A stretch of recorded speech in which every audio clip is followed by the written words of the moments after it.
আসসালামু আলাইকুম ওরহমতুল্লাহি ওবরাকাতুহু। আজকের এই ভিডিওতে আমরা কথা বলবো ভিডিও এডিটিং যে সফটওয়্যারগুলো আছে ওই সফটওয়্যারগুলো নিয়ে। মার্কেটে এখন কোন কোন সফটওয়্যার ইউজ করা হচ্ছে, কার জন্য কোন সফটওয়্যার, এবং আমি এই রিসোর্সগুলো ইন্টারনেটে ঘেটে আপনাদের জন্য রেডি করেছি। তো চলুন শুরু করা যাক।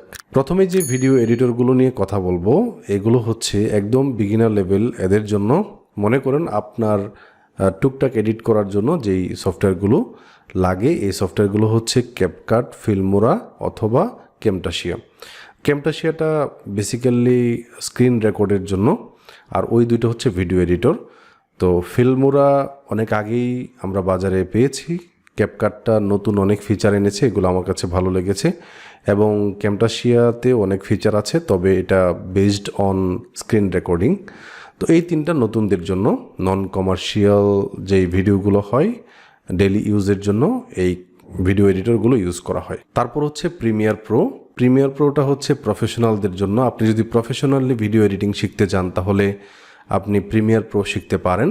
আমরা একটু পরেই বলবো, যদি আপনি আমাকে জিজ্ঞেস করেন যে আমি কোনটা দিয়ে শুরু করতে পারি, তখন আমি উত্তরটা দিচ্ছি একটু পরে। তো এই প্রিমিয়ার প্রো সফটওয়্যারে আমরা কমার্শিয়াল অথবা নন কমার্শিয়াল যে কোনো ভিডিও এডিট করতে পারে, এবং এই প্রিমিয়ার প্রোর যেই রিসোর্সগুলো আছে বাজারে এগুলা সব থেকে বেশি অন্যান্য ভিডিও এডিটরের তুলনায়।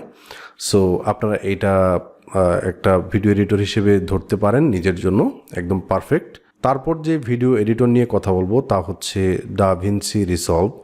এটা কালার গ্রেডিং, আমার কিছু গজল রেকর্ডিং হয়, আমি দেখেছি আমাদের যে এডিটররা ছিল তারা ডাভিনসি রিসলভ এটা ইউজ করতে। কালার গ্রেডিং, কালার কারেকশন, এটা কালার গ্রেডিংয়ের জন্য অনেক পাওয়ারফুল একটা সফটওয়্যার।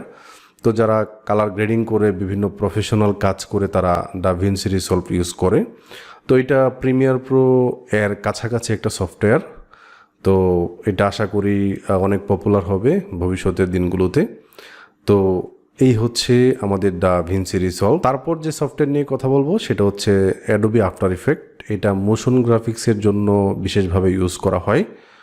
তো মোশন গ্রাফিক্স ডিজাইনার যারা আছে তারা এই সফটওয়্যারটা অনেক ইউজ করে, এবং তাদের প্রধান যে সফটওয়্যার সেটি হচ্ছে অ্যাডোবি আফটার ইফেক্ট। 3D মডেলিংয়ের জন্য ব্যবহৃত সফটওয়্যারগুলো হচ্ছে সিনেমা 4D অথবা ব্লেন্ডার, এগুলো বাজারে অ্যাভেলেবল এবং এগুলো দিয়ে অনেকেই কাজ করে।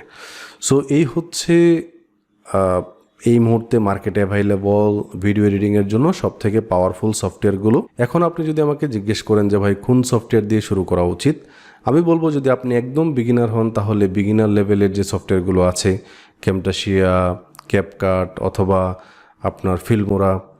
আর আপনি যদি প্রফেশনালি শুরু করতে চান তাহলে অ্যাডোবি প্রিমিয়ার প্রো, তারপর আফটার ইফেক্ট, ডাভিনসি রিসলভ, অথবা 3D মডেলিংয়ের জন্য ব্লেন্ডার অথবা সিনেমা 4D। এখন কথা হচ্ছে যে আপনি আমাদের এই চ্যানেলে ধারাবাহিকভাবে এই সবগুলা বিষয়ে আস্তে আস্তে ভিডিও পাবেন ইনশাল্লাহ। তাই আমাদের চ্যানেলটিকে, নতুন চ্যানেল যেহেতু, ভিডিওগুলো শেয়ার করে দিতে পারেন সবার সাথে, এবং আমি নিজে শিখে আপনাদেরকে শেখাবো। আমি নিজে প্রফেশনাল ওয়েতে আগাচ্ছি, তাই আমি যেই প্রবলেমগুলো ফেস করি এই প্রবলেমগুলো এবং আমি যা রিসোর্স নিজে ঘেটে ঘেটে বের করি তা আপনার সাথে শেয়ার করছি ইনশাল্লাহ ভবিষ্যতের পর্বগুলোতে। তো দেখা হচ্ছে নতুন কোনো ভিডিওতে কোনো দিন ইনশাল্লাহ। সে পর্যন্ত ভালো থাকবেন। আল্লাহ হাফেজ।